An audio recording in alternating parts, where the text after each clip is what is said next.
Dans sa double confrontation pour les qualifications de la CAN 2021, le Bénin croisera les crampons avec le Nigeria et la Sierra Leone. Suivez ici une analyse de Modeste Dossa Aniwanou, consultant sport de Filao TV. Les données de l'équation au niveau de cette explication sont suffisamment claires.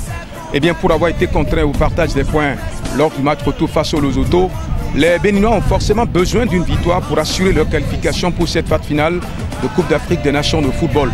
Mais cette qualification passe forcément par une bonne prestation. Eh bien, ce samedi au stade Charles de Gaulle de Porto-Novo face aux Super Eagles du Nigeria. Une formation nigériane qui ne viendra pas jouer à une victime expiatoire au stade Charles de Gaulle de Porto-Novo.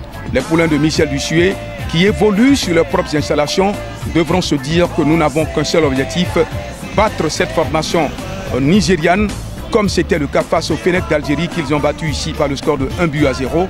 Les Béninois ont certes les arguments de venir à bout de cette formation nigériane, mais il va falloir que le public sportif soit aussi de ce rendez-vous. C'est vrai que la Covid-19 pourrait amener ce public sportif à ne pas effectuer maximalement le déplacement, mais ce maigre public qui effectuera le déplacement devra donner de la voix pour permettre aux poulains de Michel Dussuet de remporter le gain de la partie.